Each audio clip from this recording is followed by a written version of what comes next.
Chapter 10. A Daughter of Eve. I hate the thought of growing up, said the Story Girl reflectively, because I can never go barefooted then, and nobody will ever see what beautiful feet I have. She was sitting, the July sunlight, on the ledge of the open hayloft window in Uncle Roger's big barn, and the bare feet below her print skirt were beautiful. They were slender and shapely and satin smooth, with arched insteps, the daintiest of toes, and nails like pink shells. We were all in the hayloft. The Story Girl had been telling us a tale of old, unhappy, far-off things and battles long ago.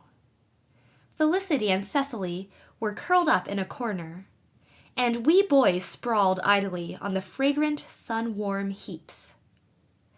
We had stowed the hay in the loft that morning for Uncle Roger, so we felt that we had earned the right to loll on our sweet-smelling couch. Haylofts are delicious places, with just enough of shadow and soft, uncertain noises to give an agreeable tang of mystery. The swallows flew in and out of their nest above our heads, and whenever a sunbeam fell through a chink, the air swarmed with golden dust. Outside of the loft was a vast sunshiny gulf of blue sky and mellow air, wherein floated argosies of fluffy cloud and airy tops of maple and spruce. Pat was with us, of course, prowling about stealthily, or making frantic bootless leaps at the swallows. A cat in a hayloft is a beautiful example of the eternal fitness of things. We had not heard of this fitness then, but we all felt that Paddy was in his own place in a hayloft. I think it is very vain to talk about anything you have yourself being beautiful, said Felicity. I am not a bit vain, said the Story Girl with entire truthfulness. It is not vanity to know your own good points. It would just be stupidity if you didn't. It's only vanity when you get puffed up about them. I am not a bit pretty. My only good points are my hair and eyes and feet, so I think it's real mean that one of them has to be covered up most of the time. I'm always glad when it gets warm enough to go barefooted. But when I grow up, they'll have to be covered all the time. It is mean. You'll have to put your shoes and stockings on when you go to the magic lantern show tonight, said Felicity in a tone of satisfaction. I don't know that. I'm thinking of going barefooted. Oh, you wouldn't! Sarah Stanley, you're not in earnest! Exclaimed Felicity, her blue eyes filling with horror. The Story Girl winked with the side of her face next to Felix and me, but the side next to the girls changed not a muscle. She dearly loved to take a rise out of Felicity now and then. Indeed I would, if I just made up my mind to. Why not? Why not bare feet, if they're clean, as well as bare hands and face? Oh, you wouldn't! It would be such a disgrace, said poor Felicity in real distress. We went to school barefooted all June, argued that wicked Story Girl. What is the difference between going to the schoolhouse barefooted in the daytime and going in the evening? Oh, there's every difference. I can't just explain it, but everyone knows there is a difference. You know it yourself. Oh, please don't do such a thing, Sarah. Well, I won't, just to oblige you, said the Story Girl, who would have died the death before she would have gone to a public meeting barefooted. We were all rather excited over the magic lantern show, which an itinerant lecturer was to give in the schoolhouse that evening. Even Felix and I, who had seen such shows galore, were interested, and the rest were quite wild. There had never been such a thing in Carlisle before. We were all going, Peter included. Peter went everywhere with us now. He was a regular attendant at church and Sunday school, where his behavior was as irreproachable as if he had been raised in the cast of Vere de Vere. It was a feather in the Story Girl's cap, for she took all the credit of having started Peter on the right road. Felicity was resigned, although the fatal patch on Peter's best trousers was still an eyesore to her. She declared she never got any good of the singing because Peter stood up then and everyone could see the patch. Mrs. James Clark, whose pew was behind ours, never took her eye off it, or so Felicity averred. But Peter's stockings were always darned. Aunt Olivia had seen to that ever since she heard of Peter's singular device regarding them on his first Sunday. She had also given Peter a Bible, of which he was so proud that he hated to use it lest he should soil it. "I think I'll wrap it up and keep it in my box," he said. "I've an old Bible of Aunt Jane's at home that I can use. I suppose it's just the same, even if it's old, isn't it?" "Oh, yes," Cecily had assured him. "The Bible is always the same." "I thought maybe they'd got some new improvements on it since Aunt Jane's day," said Peter, relieved. "Sarah Ray is coming along the lane, and she's crying," announced Dan, who was peering out of a knothole on the opposite side of the loft. "Sarah Ray is crying half her time," said Cecily impatiently. "I'm sure she cries a quart full of tears a month. There are times when you can't help crying, but I hide then. Sarah just goes and cries in public." The lachrymose Sarah presently joined us, and we discovered the cause of her tears to be the doleful fact that her mother had forbidden her to go to the magic lantern show that night. We all showed the sympathy we felt. "She said yesterday you could go," said the Story Girl indignantly.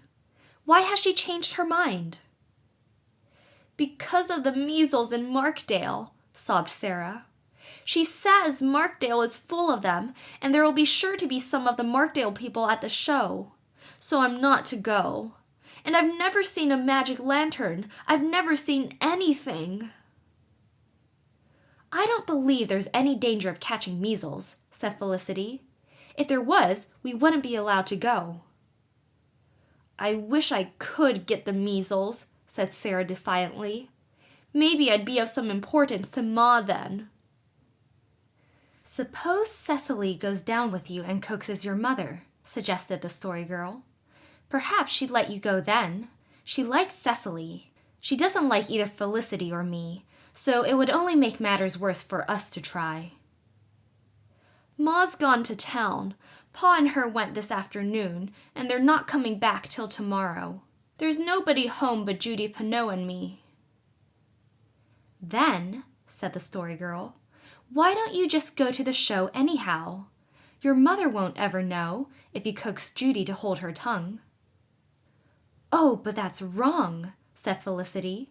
"You shouldn't put Sarah up to disobeying her mother." Now, Felicity, for once, was undoubtedly right. The Story Girl's suggestion was wrong, and if it had been Cecily who protested, the Story Girl would probably have listened to her and proceeded no further in the matter. But Felicity was one of those unfortunate people whose protests against wrongdoing serve only to drive the wrongdoer further on her sinful way. The Story Girl resented Felicity's superior tone and proceeded to tempt Sarah in right good earnest. The rest of us held our tongues.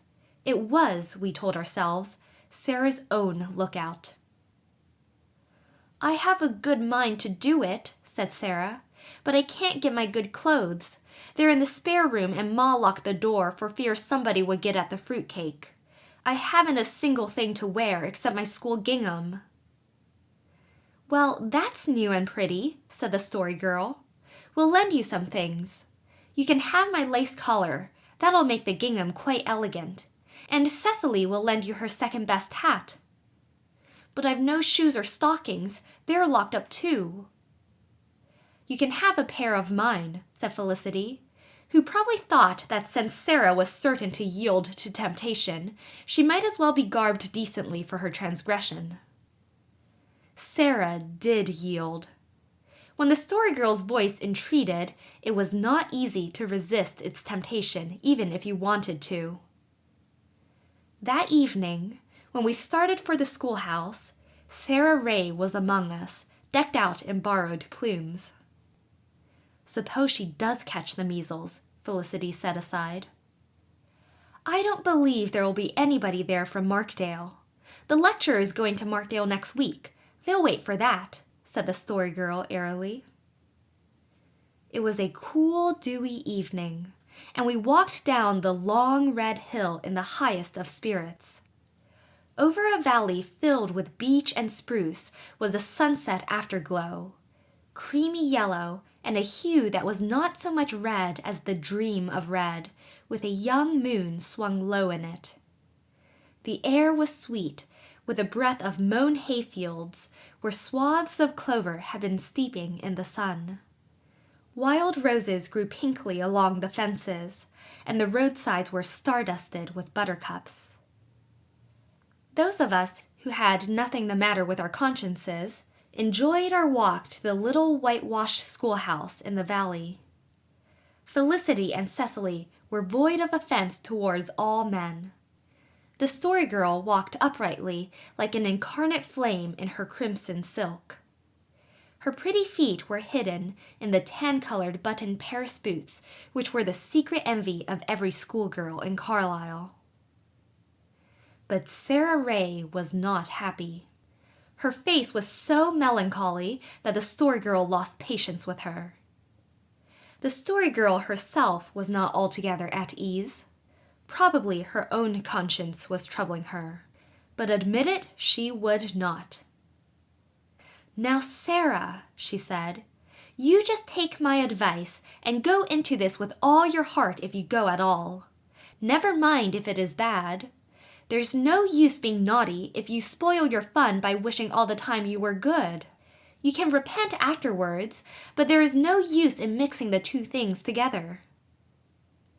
"I'm not repenting," protested Sarah. "I'm only scared of Ma finding it out." "Oh!" The Story Girl's voice expressed her scorn. For remorse she had understanding and sympathy, but fear of her fellow creatures was something unknown to her. "Didn't Judy Pineau promise you solemnly she wouldn't tell?" "Yes, but maybe someone who sees me there will mention it to Ma." "Well, if you're so scared, you'd better not go. It isn't too late. Here's your own gate," said Cecily. But Sarah could not give up the delights of the show. So she walked on, a small, miserable testimony that the way of the transgressor is never easy, even when said transgressor is only a damsel of 11. The Magic Lantern Show was a splendid one. The views were good and the lecturer witty. We repeated his jokes to each other all the way home. Sarah, who had not enjoyed the exhibition at all, seemed to feel more cheerful when it was over and she was going home. The Story Girl, on the contrary, was gloomy. "There were Markdale people there," she confided to me, "and the Williamsons live next door to the Cohens who have the measles. I wish I'd never egged Sarah on to going, but don't tell Felicity I said so. If Sarah Ray had really enjoyed the show, I wouldn't mind, but she didn't. I could see that. So I've done wrong and made her do wrong, and there's nothing to show for it." The night was scented and mysterious. The wind was playing an eerie, fleshless melody in the reeds of the brook hollow. The sky was dark and starry, and across it the Milky Way flung its shimmery, misty ribbons. "There's 400 million stars in the Milky Way," quoth Peter, who frequently astonished us by knowing more than any hired boy could be expected to. He had a retentive memory and never forgot anything he heard or read. The few books left to him by his oft-referred-to Aunt Jane had stocked his mind with a miscellaneous information which sometimes made Felix and me doubt if we knew as much as Peter after all. Felicity was so impressed by his knowledge of astronomy that she dropped back from the other girls and walked beside him. She had not done so before because he was barefooted. It was permissible for hired boys to go to public meetings, when not held in the church, with bare feet, and no particular disgrace attached to it. But Felicity would not walk with a barefooted companion. It was dark now, so nobody would notice his feet. "I know a story about the Milky Way," said the Story Girl, brightening up. "I read it in a book of Aunt Louisa's in town, and I learned it off by heart. Once there were 2 archangels in heaven named Zerah and Zulamith." "Have angels names same as people?" interrupted Peter. "Yes, of course, they must have. They'd all be mixed up if they hadn't." "And when I'm an angel, if I ever get to be one, will my name still be Peter?" "No, you'll have a new name up there," said Cecily gently. "It says so in the Bible." "Well, I'm glad of that. Peter would be such a funny name for an angel. And what is the difference between angels and archangels?" "Oh, archangels are angels that have been angels so long that they've had time to grow better and brighter and more beautiful than newer angels," said the Story Girl, who probably made that explanation up on the spur of the moment just to pacify Peter. "How long does it take for an angel to grow into an archangel?" pursued Peter. "Oh, I don't know. Millions of years, likely. And even then, I don't suppose all the angels do. A good many of them must just stay plain angels, I expect." "I shall be satisfied just to be a plain angel," said Felicity modestly. "Oh, see here. If you're going to interrupt and argue over everything, we'll never get the story told," said Felix. "Dry up, all of you, and let the Story Girl go on." We dried up, and the Story Girl went on. "Zerah and Zulamith loved each other, just as mortals love, and this is forbidden by the laws of the Almighty. And because Zerah and Zulamith had so broken God's law, they were banished from his presence to the uttermost bounds of the universe. If they had been banished together, it would have been no punishment. So Zerah was exiled to a star on one side of the universe, and Zulamith was sent to a star on the other side of the universe. And between them was a fathomless abyss which thought itself could not cross. Only one thing could cross it, and that was love. Zulamith yearned for Zerah with such fidelity and longing that he began to build up a bridge of light from his star. And Zerah, not knowing this, but loving and longing for him, began to build a similar bridge of light from her star. For 1,000 years they both built the bridge of light, and at last they met and sprang into each other's arms. Their toil and loneliness and suffering were all over and forgotten, and the bridge they had built spanned the gulf between their stars of exile. Now when the other archangels saw what had been done, they flew in fear and anger to God's white throne and cried to him, "See what these rebellious ones have done. They have built them a bridge of light across the universe and set thy decree of separation at naught. Do thou then stretch forth thine arm and destroy their impious work." They ceased, and all heaven was hushed. Through the silence sounded the voice of the Almighty. "Nay," he said, "whatsoever in my universe true love hath builded, not even the Almighty can destroy. The bridge must stand forever." "And," concluded the Story Girl, her face upturned to the sky and her big eyes filled with starlight, "it stands still. That bridge is the Milky Way." "What a lovely story," sighed Sarah Ray, who had been wooed to a temporary forgetfulness of her woes by its charm. The rest of us came back to earth, feeling that we had been wandering among the hosts of heaven. We were not old enough to appreciate fully the wonderful meaning of the legend, but we felt its beauty and its appeal.